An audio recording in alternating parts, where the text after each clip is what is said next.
Менің арманым Мақпал Қаратайдан шынымен білім алғым келеді мен. Сәлем, менің есімім Кәмшат, 29 жастамын. Бұл каналда 29 жасқа дейінгі өзімнің тәжірибелерім мен опыттарымен бөлісу үшін аштым. Сіздерге пайдалы болғым келеді. Егер де видеоны соңына дейін қараңыздар, егер де менің видеоларым ұнаса, подписация етіп, лайк басып, өз пікіріңізді қалдырып кетіңіздер. Мен сіздермен шынайы болып келеді. Честно, шынайы болғым келеді.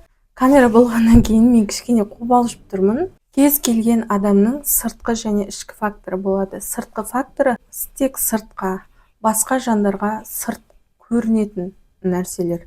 Сырт келбетіңіз, киінгеніңіз, эмоцияларыңыз деген сияқты. Ал ішкі фактор ол сенің ішің, ішкі состояниең, ішкі халің. Оны тек сен өзің ғана білесің, және бір Аллах біледі. Негізінде сыртқы факторға емес, ішкі факторға көп тоқталғым келіп тұр. Себебі мен қазір өзімді дамыту үстіндемін. Өзімнің ішкі халіммен, ішкі состояниеммен жұмыс жасап жүрген адам ретінде бір нәрсемен бөліскім келіп тұр. Ол эмоция. Эмоция мен үшін өте ауқымды тақырып деп айта аламын. Себебі мен кішкентай кезімізде травма деп айтып жатамыз ғой. Сол сияқты менің кішкентай бала күнімде көптеген травмалар алғанмын. Дәл осы эмоцияға қатысты. Осы себепті мен сіздермен өзімнің кішкентай кездегі буллингке ұшыраған Кәмшат туралы айтып бергім келіп тұр. Буллинг деп айттым ғой. Мен сыныптастарымнан ешқандай да буллинг көрмегенмін, бірақ кішкентай кезімде өзімнің мектептегі киімдерімді табу үшін жұмыс жасағанмын. Алматыда базарда. Сол базарда мен көптеген буллингтарға ұшырағанмын. Ол кезде мен буллингке ұшырағанда ол жақтағы адамдар маған, мен енді ауылдың қызымын, ауылдан шыққанмын. Көбіміз ауылдан шыққан шығармыз, ол үшін намыстанбаймын. Сол кезде намыстанған шығармын, себебі мені ауылдан келген дым білмейді деген сияқты мені қатты түсіретін. Мен оған ешқандай жауап бермейтінмін. Сол түсіргенге түсіріліп, былай өзімді солай ұстап жүре бергенмін. Ол кезде мен біріншіден тым кішкентай болдым, екіншіден ол кезде ондай білім жоқ десек те болады. Қазір мен керемет болып кеттім деп айтпаймын, бірақ сол кездегі нәрселерді осознанно түсінген адам ретінде мен сіздерге бір кішкене болсын пайдам тисін деп бөлісіп отырмын. Сол кезде базарда жұмыс жасап жүрген кезде мені орысша білмейтінмін мен. Сол кезде орысша білмейтініме өте қатты ұялатынмын, даже жылайтын тұғым. Өйткені мені орысша білмейді деп кемсітетін, ауылдан келген деп кемсітетін, менің сыртқы келбетіме, түріме, менің мүсініме, фигурама көптеген кемсітулер болды маған қарай. Мен оны сол менің түсінігімде, түйсігімде түпсана, подсознание деп жатамыз ғой. Сол түпсанамда, подсознаниемда солардың барлығы жазылып қалған екен. Мен солай түсіндім. Мен енді қазір соның барлығын осознанно, қазір тұрмысқа шығып, 3 бала шағам бар, тұрмыстамын. Сонда да сол нәрселер менің түпсанамда жазылып қалған екен. Мені кемсітетін, орысша білмейді деп сондай көп нәрселер болды. Мен сол кезде жылағым келеді ғой енді. Сол кезде мен қазір жүрегім ауырып тұр, сол кездегі состояниемді есіме түсіріп, мен қазір жүрегім ауырып, жылағым келіп, бір сондай эмоцияда тұрмын да. Бірақ менде сол кезден бері қалып кеткен, андай түпсанамда қалып кеткен бір мәселе бар да, ол эмоция. Ол дәл сол кезде мен жылағым келгенде жыламайтын тұғым, эмоциямды шығара алмайтын тұғым. Неге екенін мен білмеймін, әлі күнге дейін білмеймін. Сол кезде эмоциямды не істегем, жұтып қоя бергем. Жас кеп тұрады, өксік мына жерде толып тұрады, аналар күліп атыр маған, кемсітіп атыр. Сонда да сол жұмысқа қайтып бара берем ғой мен. Қайтып кетсем де болады негізі, кетіңдерші деген сияқты. Бірақ ауылға ақшасыз қайтуға болмайды, киім аламаймыз деген сияқты ғой ол кезде.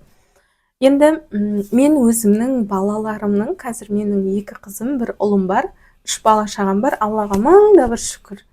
сол 3 бала шағамның мен сияқты сондай буллингке ұшырап, ондай болғанын қаламаймын мен қаламаймын ондай болғанын. Сол себепті сіздерде де осындай буллингтер, осындай эмоцияларыңызды жұтып қойған ситуациялар болған шығар. Сіздер ол мен қазір көптеген нәрселерден сол нәрселер менің немде, түсінігімде сол нәрселер менің подсознаниемде жазылып қалған. И қазір де осы уақытқа дейін, осы 29 жасқа дейін де қазір сол нәрсе менің түп санамда, менің түпкі санамда жазылып қалғаны үшін мен осы жасқа дейін сол эмоцияларымды әлі күнге дейін жылағым келген кезде, ашуланған кезде, сондай кезде, қатты күлкім келген кезде эмоцияларымның барлығын мен жұтып қоятынмын. Эмоциямды шығара алмаймын. Өйткені менің түсінігімде сол баяғы буллингтен кейінгі нелер қалып кеткен, түсініктер қалып кеткен. Жыламайсың, не алмайсың деген сияқты. Ал қазір олай істемеңіздер, олай мүлдем істемеңіздер. Эмоция келіп тұрма, шығару керек. Сол кезде сенің ішің тыныш болады, жүрегің тыныш болады. Мен емес, жалпы адамдардың барлығы негізінде ішкі тыныштықтарын ойлап жүр қазір. Дұрыс па? Ішкі тыныштық, ішім тыныш емес, жүрегім тыныш емес. Көп адамдардың кездестірсең, 100 адамның бір 99-98 адамы жүрегі тыныш емес деген сияқты ғой. Мен де жүрегім тыныш болмағандықтан мен өзім іздендім. Бірінші, менде андай эмоциямен, психологпен жұмыс істейтін менде қаражат болған жоқ. Мен өзім іздендім. Адам өзі іздену керек. Тегін білім ютубта өте көп. И кітап оқу барысында өзіңе осознанно жаңағы ойланатын, шешім қабылдайтын сондай сезімдер келеді. Оның бәрі әрине Аллахтан келеді. Маған сондай шешім қабылдайтын, солай сезінетін, сондай сезімдер келгеннен кейін барып, мен сол кезде сондай болыппын ғой, сол кезде эмоциямды неге шығармадым деген сияқты жай постепенно солай өзің осознанно саған сондай түсінік келеді. Сол үшін мен сіздерге осы эмоция тақырыбы мен үшін үлкен тақырыпта, өйткені мен эмоциямды шығара алмаймын. Эмоциясын шығара алмаған адам іші мүлдем тыныштық болмайды. Постоянно қорқыныш, постоянно үрей, постоянно тревожный состояние жүреді. Тревожный, ондай жаңағындай қорқыныш, үрей состояниеде жүріп, сенің жұмысың жүрмейді. Жұмысың бүйтіп тамшы болып, жай ғана тамып тұратын шығар, бірақ сенің жұмысың мынандай болып жүріп кетпейді. Өйткені сенің ішкі халің дұрыс емес, сенің ішкі халің тыныш емес. Сол үшін эмоция келіп тұрма, шығару керек. Эмоция келіп тұрма, жылау керек па, айқайлау керек па, оны шығару керек. Сол кезде сенің ішкі халің, тревожный состояние, қорқынышың барлығы жай басылады. И сен ізденесің, ютубтан ізденесің. Ютубтан негізі тегін білім өте көп. Мен негізі Мақпал Қаратайдан білім алғым келеді. Менің арманым Мақпал Қаратайдан шынымен білім алғым келеді. Бірақ мен дәл қазір менде ондай қаржы жоқ, білім сатып алатын. Алла қаласа, Алла нәсіп етсе, может, Аллах басқа жақтан маған бір қаржы берсе, қаржы келетін болса маған, мен сол Мақпал Қаратайдан бірінші кезекте білім алатын едім. Өйткені мен Мақпал Қаратайдың ютубтағы тегін видеоларынан өте көп білім алдым. И менің жанымның тыныштығын, эмоция туралы тек сол кісінің тегін сабақтары арқылы мен тұжырым шығарып, өзіммен күшті жұмыс жасап жатырмын десем де болады.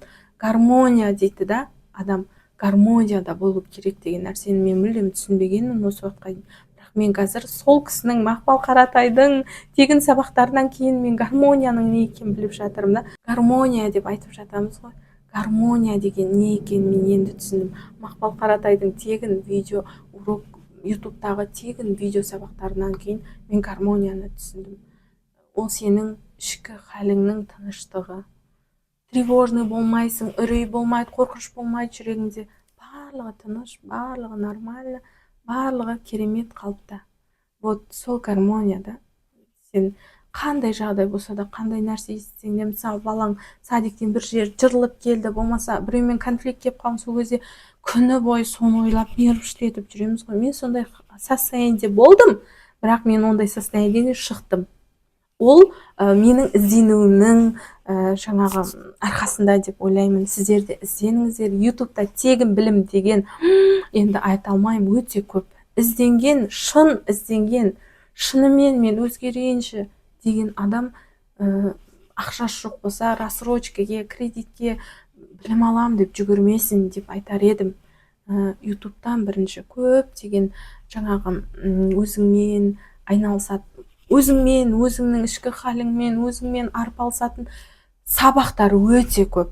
Мен сіздерге кеңес берер едім, Мақпал Қаратайдың полный видео уроктарын тегін ютубта, тегін кәдімгі, соларды көріп шығуларыңызға совет беретін едім. Қыздар, мені көбінесе қыздар көретін шығар, бұл видеоны қыздар көретін шығар деген үміттемін.